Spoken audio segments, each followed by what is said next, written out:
Hello, everyone. Welcome to the Newsbrowse News broadcast. According to a report by CNBC, Nvidia is planning to raise at least $20 billion in its first debt sale since the start of the artificial intelligence boom. In an SEC filing on Monday, the chip giant disclosed plans for a capital raise, though it did not specify the dollar amount. Sources familiar with the matter suggest the final total could end up closer to $25 billion. An Nvidia spokesperson stated that the proceeds will be used for general corporate purposes.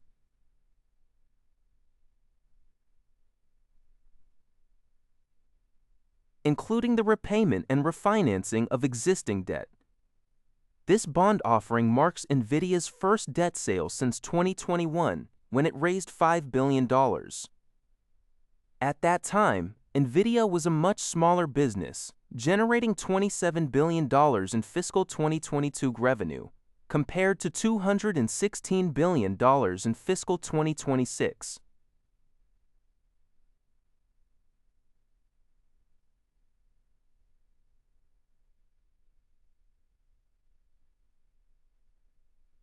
Nvidia is the latest in a series of AI-focused tech giants to tap the capital markets recently, following massive financing moves by Alphabet, Amazon, and Supermicro.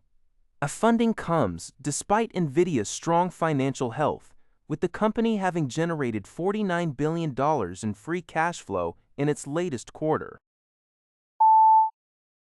According to CBS News, a United States Air Force B-52 Stratofortress strategic bomber crashed shortly after takeoff at Edwards Air Force Base on June 15, 2026, at approximately 11:20 a.m. local time. Following the crash, emergency crews immediately responded to the scene, and aerial footage captured a large, smoldering burn mark on the desert landscape.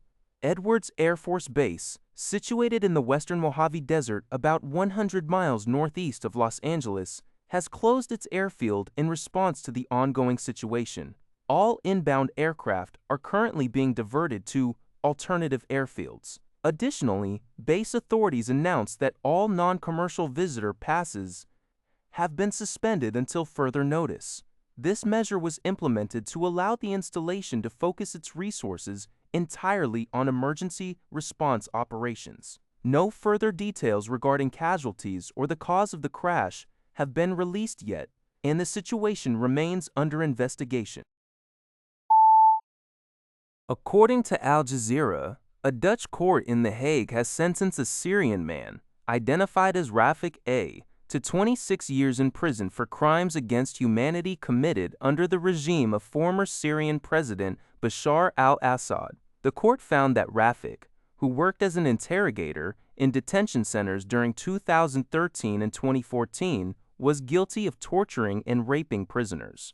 Methods used included suspending victims upside down and administering electric shocks. This trial marks the first time a Dutch court has prosecuted sexual violence as a crime against humanity. The prosecution relied on the principle of universal jurisdiction, which allows domestic courts to try individuals for international crimes regardless of where they were committed. Rafik, who arrived in the Netherlands as an asylum seeker in 2021 and was arrested in 2023, denied the allegations, calling them a conspiracy. His defense argued he was a torture victim himself. This ruling is part of a growing wave of European legal actions targeting former Syrian regime officials and combatants following the overthrow of Assad in December 2024. According to Al Jazeera, European Union member states have failed to reach a consensus on a proposal to impose economic sanctions on Israel's far-right National Security Minister Itamar Ben-Gvir. The bloc's foreign policy chief, Kaja Kallas, announced after a meeting that while many member states supported the restrictions, the required unanimity was not achieved. Opposing nations reportedly included Germany, Austria, and the Czech Republic. Ben-Gvir has faced intense international backlash, particularly from countries like Italy and France. after a video surfaced showing him mocking bound activists detained from the global Sumud flotilla attempting to reach Gaza. While EU-wide sanctions against the minister failed, individual nations are taking action.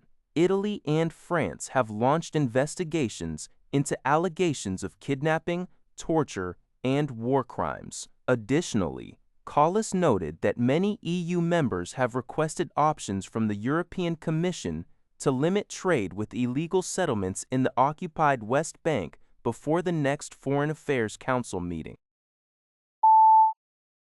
According to a report by UPI, the Federal Bureau of Investigation, FBI, has issued a public service announcement warning Microsoft 365 users about a dangerous phishing campaign known as Kali 365.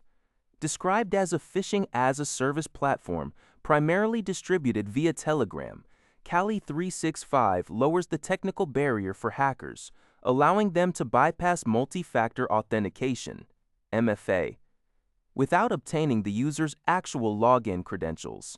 The scam operates by sending phishing emails disguised as reputable document sharing or cloud services.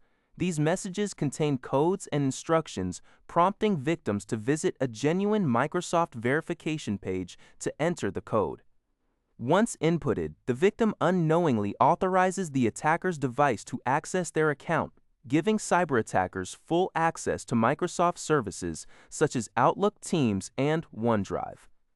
The FBI, which first detected this threat in April, advised users to remain vigilant against unrequested verification codes and to report suspicious activity to the Internet Crime Complaint Center. That's all for this video. Thank you for watching. See you in the next video.